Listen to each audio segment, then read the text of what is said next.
Hi, and welcome to Watch It Played. My name is Rodney Smith, and in this video, we're going to be learning the 2 to 4 player game, Cryo, designed by Tom Jolly and Luke Laurie, and published by Z-Man Games, who helped sponsor this video. In case you're wondering, if your colony ship is ever doing that, yeah, that's bad. And tensions were already running high on board, but then an act of sabotage knocked the ship off course directly into an uncharted planet, and now you've got to get your team underground.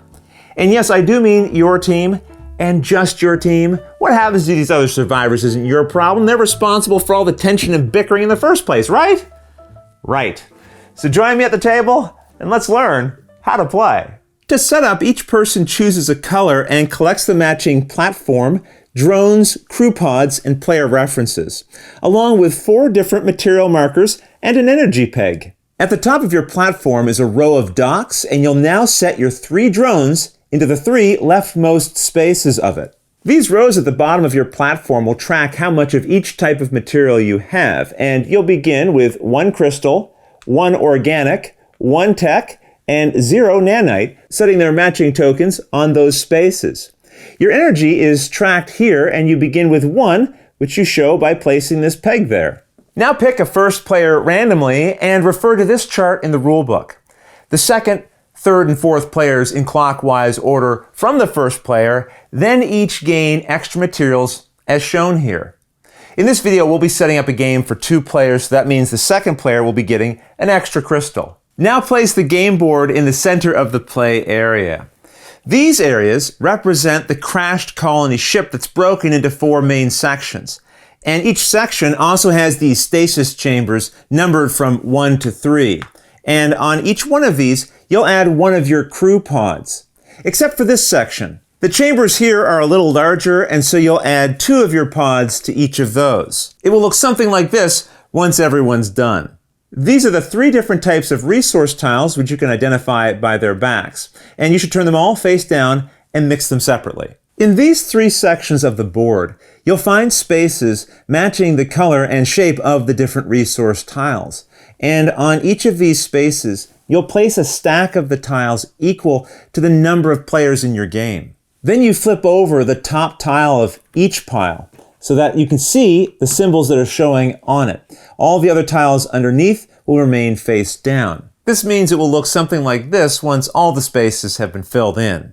These are the damage markers, and you'll mix them with their symbol sides face down, and then refer to this chart in the rulebook, taking a number of them based on your number of players. So 8 in this case, returning any extras back to the box. Flip all the ones you collected face up, and then look for those matching spaces with the same symbols found in the different sections of the board. In every spot where you find a match, you'll then place the related token. These spots with damage markers are considered blocked for the entire game.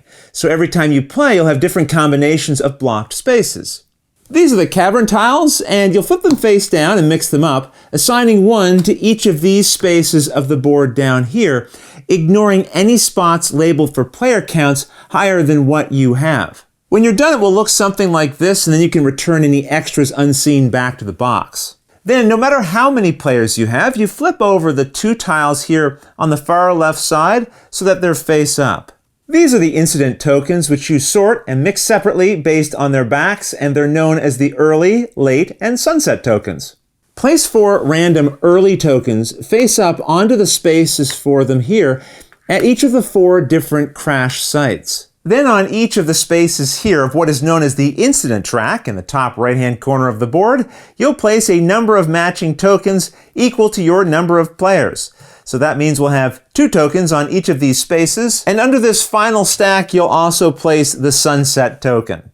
The cards with this back you shuffle into a face-down deck by the board, and then you deal 5 of those cards to each of the players. Each person picks 3 to keep and discards the extras into a shared discard pile. And we'll see why you might want to pick certain ones a little bit later, but otherwise, that's the setup. In Cryo, players each control their own team of survivors stuck in various sections of the crashed ship. Now, thankfully, you have drones you can operate to collect materials and your colonists and try to move them to the safety of the caverns below the planet's surface. But look out, the sun is setting, and once it goes down, everyone still on the cold surface will perish. So you'll need to gain points from saving your crew, controlling the caverns, and from your secret objectives. Get the most points, and you'll win. The game is played over a series of turns, starting with the first player and then going clockwise around and around the table. And on your turn, you'll either deploy a drone to the main board or recall all of your drones. So let's start by learning how you deploy. Here, you take any one drone from your platform and move it to any one of these empty dock spaces that you'll find on the board. Now, if a dock already has another drone there, or it has one of these damage tokens, then those are spaces you cannot move your drone to. I'll just move this drone so you can see, but each dock has up to 4 arrows pointing to adjacent actions. In this case, there are actually 4 actions that it's pointing to. And after you place your drone, you can perform any one of the adjacent actions. Now, there are all kinds of actions and we'll go through them all, but sometimes an action has a cost. For example, this one here shows an arrow. And when you see an arrow, it means that you must spend what is showing on the left to gain what is showing on the right. So this means you may spend a crystal to gain an energy. Now, if there are dots showing above the action, like we see here, then this is how many times you can perform that action after assigning a drone next to it. So the 3 dots that we see at the top here means we could spend up to 3 crystals to gain an equal amount of energy. And that would be our action for the turn. Anytime you spend or gain materials or energy, you adjust its markers on the track, but you can never have more or fewer than the tracks allow. Any extra you would ever gain beyond those limits, you just ignore. Also, Nanite, this material here at the bottom is special because it can always be spent in place of either crystals, organics, or tech. It can be a substitute for any one of those. For example, when resolving this action, instead of just spending crystal, I could spend any combination of crystals and or nanite. With that understood, let's look at some of the other action spaces, and I'm going to jump around here a little bit on the board because sometimes understanding certain actions will make the other actions easier to understand. This one is quite simple. It means you can spend up to 3 of these materials in any combination to gain an equal amount of nanite. Here, you spend up to 3 tech, and for each one, you can draw 1 card from the deck and add it to your hand, or play 1 card from your hand. And you can do this in any combination, but if you plan to draw cards, you must first declare how many you'll be drawing and how many you'll be playing before you do anything. So let's just say I spent 3 tech. I might say, okay, I plan to draw 2 cards, and I'll be playing 1 of them. Now, when you go to play cards, you can play any that you were already holding, or any that you just drew during that action. And every card in the game can actually be played in one of 3 different ways. So let's take a look. One option is to play it as an upgrade, sliding it into one of the 3 spots here at the top of your platform. Its exposed text is now a special ability you'll have for the rest of the game. And while you can have up to 3 upgrades, you can never have duplicates. And once an upgrade has been assigned, it cannot be removed later. Instead of playing a card as an upgrade, you can set it face down to the left of your platform, which turns it into a mission. You can have up to 3 missions, but they must all be unique and once played cannot be removed, though you can look at your own missions at any time. You do keep them a secret from the other players, though. At the end of the game, you'll reveal all your missions, and in this area of them, they will provide you with extra ways to score points. Finally, you can instead play a card as a vehicle, sliding it into any one of the 3 spaces for them here at the bottom of your platform. Every vehicle will have room for a certain number of crew pods, which is represented by these symbols here. And some will also list a special effect, so be sure to read that when you install your vehicle. I should also mention you can have more than one of the same type of vehicle, but the only way to remove a vehicle from your board is to launch it, which we'll learn about later. We won't go over all the various card effects in this video, but you can find them all explained in detail on the last 2 pages of the rulebook if you have any questions while playing. I should also mention that if the deck runs out while playing, then just reshuffle its discard pile into a new deck and keep drawing as necessary.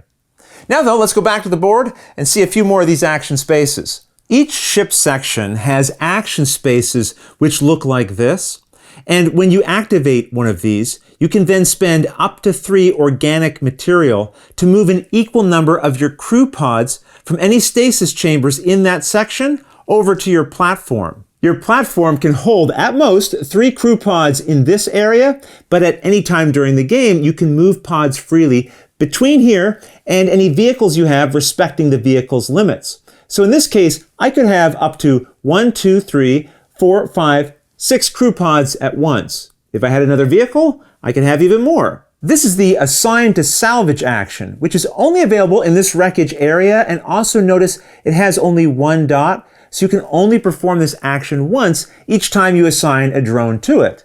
Its effect allows you to take one crew pod from your platform and add it to any empty salvage space. There are 3 spaces in each of these areas, but the third one is only available in games with 3 or more players. I should also point out that over the course of the game, you can add more than one of your crew pods to the same area, potentially blocking an opponent from being able to go to that area. The benefit of assigning pods to salvage areas is something that will make more sense later, but don't worry, we'll come back to it. This is the Withdraw from Salvage action, which allows you to take back up to 3 crew you've assigned to any of these areas, returning them to your platform or vehicles. With this action, you need to have 1 pod available on your platform or vehicle, and then you can spend 1 energy and 1 nanite to move that pod to any face-down cavern tile connected by a tunnel to a face-up one. You then flip the cavern tile face up and set your pod on top of it. Getting your pods into the caverns can score you big points, as we'll see, and this is one of the ways to get them down there. It's also the only way to reveal new caverns. But if you want to move a lot of pods into the caverns at once, there's an action called launching. You perform this action by placing a drone here. And unlike other docks, this one can hold any number of drones. So going here does not block other players from using it. And you can even send another one of your drones here later. And to help you remember this, the dock is just larger and it also has an infinity symbol in the center. Either way, you now pick one vehicle with at least 1 pod on it from your platform that you're going to launch. And remember, you can freely move crew pods between your platform and vehicles anytime you want. And with your vehicle selected, you now detach it and its pods. Now, for the sake of this example, I'm just going to set my vehicle here with its pods on it so you can easily see what's going on. And I've also assumed it's a little later in the game and I flipped over a few extra cavern tiles. Continuing though, after you launch, you now look into this cavern area and you pick any one of the different tunnels that's connected to at least 1 flipped over cavern tile. Now you'll notice I'm not saying that you pick a cavern. You instead pick a tunnel. So in this case, I could pick any one of these 5 options, and let's assume I choose this one here. You must now spend energy equal to the number of energy symbols on that tunnel all the way back to the entrance. So in this case, 1, 2, 3 energy. You now move all of the pods on your launched vehicle onto either or both of the caverns that are connected to the tunnel you chose. If only one of the cavern tiles were face up, then they'd all have to go onto that one. Some caverns show a cost here, which you must pay to add pods to it during a launch. But as long as you pay it once, you can assign any number of pods there. For example, let's say I wanted to put 3 pods here and 1 pod over here. That would cost me 2 nanite and 2 crystal. Now, on a future launch, if I wanted to settle more pods into those caverns, I would just need to pay those related costs again. As we'll see, you won't just earn points for getting pods into the caverns, but also for having the most pods in each one. But we'll learn more about that later. For now, let's look at one more final deploy action. These are resource spaces, and you can identify them because they'll have these small tokens stacked like this. By choosing one of these as your action, you collect the top token, and then you have 2 options. You can either return it to the box and immediately gain the resources showing on it, or gain nothing right away and instead add the token to an empty space for it here on your platform. We'll see how these can benefit you a little bit later, but either way, after a token has been taken, you flip the one under it face up. And if there are no tiles in the stack, then in the future, when you take this action area here, you just gain whatever material is printed directly on the board. And all of these symbols you'll come across should make sense to you now, but if you see a token like this, it means you gain both of those materials. While if it's shown like this with a line through the middle, it means you gain either one. And this here is the symbol for a card, so that means when resolving it, you will either draw or play 1 card. And those are all the possible actions you can perform when you deploy on your turn.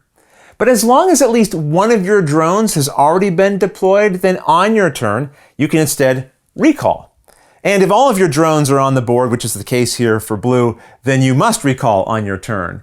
Either way, recalling involves performing 3 steps.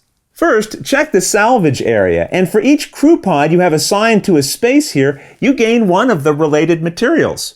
So this is the benefit of assigning pods here with the deploy action that we saw earlier. And in a case like this, it means if blue was recalling, they would get 2 crystals and 1 tech. Next, during a recall, the tensions between the various crew members escalate, and it's time to resolve an incident, which will take the form of either looting or sabotage.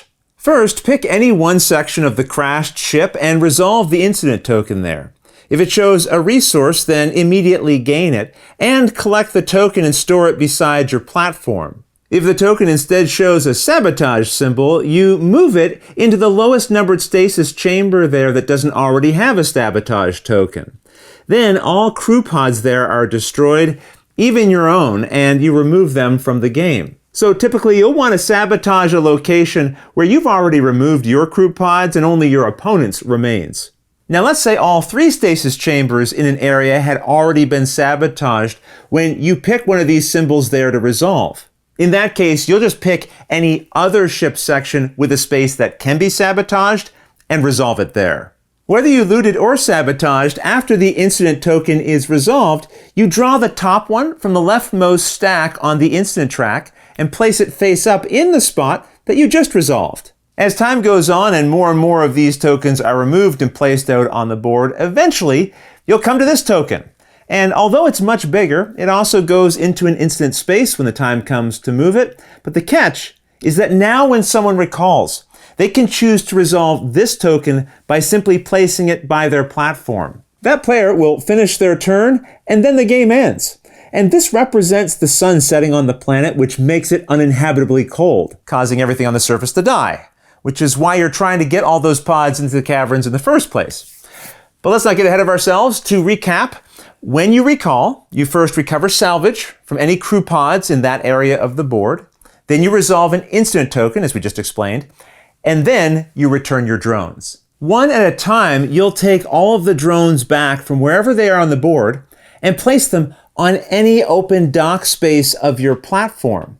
Then you may take the related action directly below it if you want. And these actions are ones that you'll be able to customize as you play. Remember, I said earlier that when you collect these tokens, you can slot them into these different spaces. Well, since I put this one here, it means that when I return a drone to this space, I then get 1 nanite. The other drone actions have a cost slot, which must be filled in and paid in order to gain their benefits. So I'm going to fill all of these in just so we can go through each of these one by one and see how they work. But I should mention you can only resolve each of these actions once each time a drone is returned. In this case, because of the token I have slotted here, it means I could spend either an organic or a tech, and then I get to take 1 crew pod from anywhere on the board and add it to my platform. Here I would pay 1 crystal to gain 1 energy. Now this effect is quite unique because you create both the cost and the benefit. And if you ever have a card symbol as the cost, it means you discard a card from your hand. And then, in this case, I would gain both a tech and a crystal. Here I'd pay a tech for a nanite, and then finally, here I could pay an energy in order to either draw or play a card. And that's the recall action. Now don't forget, you have a reference that covers all the steps related to deploying and recalling. But no matter which action you choose for your turn, at any time during your turn, you can also always perform 1 scrap action. Now scrapping lets you either send a token you had previously added to your board back to the box, immediately gaining the benefit it shows, or you can scrap 1 card from your hand, discarding it to gain the materials showing in this scrap area here. So that's a turn. You either deploy or recall. And either way, you can choose to scrap once per turn if you like. Now at the end of your turn, check your hand. If you have more than 5 cards, then you must discard down to 5. And then the next player in clockwise order takes their turn. And this will continue until the end of the game, which happens in one of 2 different ways. Either, as we described previously, at the end of a turn where the sunset token has been taken from the board, or at the end of a turn where all of any one person's crew pods are destroyed and or in the caverns. At the end of a turn where either of those things happened, you go right to final scoring. First, earn 1 point for every upgrade or vehicle on your platform. So here I'd gain 1, 2, 3, 4 points. You also get 1 point for every crew pod on your platform and on your vehicles. So another 1, 2, 3 points in this case. Then reveal your missions and gain points based on the text found in the area here. For example, Stronghold gives you 1 point for each crew pod in your largest settlement. That is, the cavern that has the most of your crew pods. Then the expansion mission gives you 1 point for each cavern in which you have 1 or more crew pods. Then, no matter which missions you had, every player gains 2 points for each crew pod they have in the caverns. In this case, blue has 11 crew pods for 22 points, and yellow has 8 for 16. Now, one by one, you'll go through each cavern, and whoever has the most pods on a tile will score the higher point value shown here. The player with the second most pods there gains the lower value. So in this case, blue would get 4 points and yellow would get 2. If we were in a game with more players than anyone else there, would get nothing. Now, if there's a tie for most crew pods, then each tied player scores the lower number instead, and no other player scores for that cavern. So in a case like this, both blue and yellow would gain 2 points. Now let's say we were in a situation with 3 players where there was a tie just for second place. In a situation like that, those tied players would score nothing. So here, blue would gain 4 points and yellow and red wouldn't get anything. The player with the most points wins. And in the case of a tie, the tied player with the most crew pods in the caverns wins. And if there's still a tie, the tied players share the victory. And that's how you play Cryo. If you have any questions at all about anything you saw here, feel free to put them in the comments below, and I'll gladly answer them as soon as I get a chance. You'll also find forums for discussion, pictures, other videos, and lots more over on the games page at Board Game Geek, and I'll put a link to that in the description below. And if you found this video helpful, please consider giving it a like, subscribing, and clicking that little bell icon so you get notification anytime we post a new video. But until next time, thanks for watching.